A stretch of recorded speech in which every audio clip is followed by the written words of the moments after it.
ஜீவநீரோடை ஊழியங்கள் வழங்கும் இதயத்திற்கு இன்று ஒரு சிந்தனை.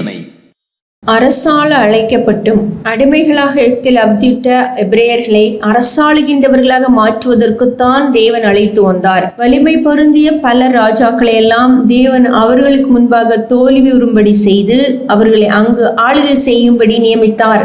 ஆனால் அரசால் அழைக்கப்பட்ட அவர்கள் விரைவில் அடிமைகளாகி போனார்கள். நடந்தது என்ன? அவர்கள் தொடர்ந்து அரசாலத்தான் ஆசைப்பட்டார்கள், ஆனால் முடியவில்லை. ஏனென்றால் அவர்கள் தேவனுடைய அடிமைகளாக செயல்பட்டு அவர் கொடுத்த நீதி நியாய வாழ்க்கை நெறிகளுக்கு கீழ்ப்படியாமல் போனார்கள். தேவனுடைய ஆளுகையை தங்கள் மேல் ஏற்றுக்கொண்டு செயல்பட தவறிய போது அவர்களின் அரசாளும் அதிகாரமும் தவறி போனது. இயேசு கிறிஸ்துவின் ரட்சிப்பை பெற்று பாவமாகிய எகிப்திலிருந்து நாம் வெளியேறிய பின் நாம் இந்த உலகத்தில் ராஜாக்களை போல ஆளுகை செய்ய வேண்டும் என்பதே தேவனுடைய பிரதான நோக்கமாகும். நாம் சோதனைகளை, பாவங்களை, தவறான சுபாவங்களை, தவறான ஆசைகளை, சாத்தானின் சகல தந்திரங்களை மேற்கொண்டு அவைகளை கீழ்ப்படுத்தி வாழ வேண்டும். அதற்காகவே நாம் பரிசுத்த ஆவியினால் விசேஷமாக பலப்படுத்தப்படுகின்றோம். குறிப்பிட்ட ஒரு தேவ ஊழியர் அற்பமான ஒரு நிலைமையில் இருந்தார். ஆனால் ஊழிய பாதையில் அவரின் வருமானம் பெருகி சாலோமோன் ராஜாவை போல வளநிலைக்கு வந்தார். தன்னை கர்த்தர் ராஜாவை போல வாழ வைத்துள்ளதாக அவர் பெருமிதம் கொண்டார். ஆனால் அவரோ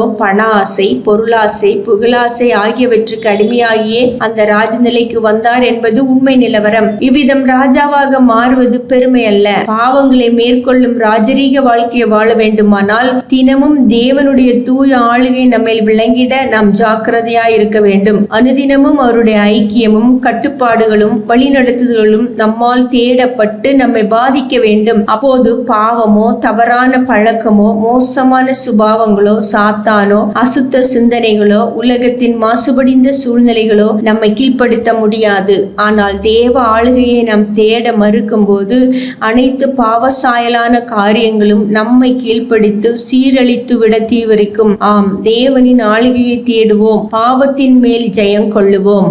சிந்தனைக்கு: தேவனுடைய வார்த்தைகளை மதித்திட கவனமாயிரு, பாவமான விஷயங்களை மிதித்திட பலம் பெறுவாய். தேவனுடைய வார்த்தைகளை மதித்திட கவனமாயிரு, பாவமான விஷயங்களை மிதித்திட பலம் பெறுவாய்.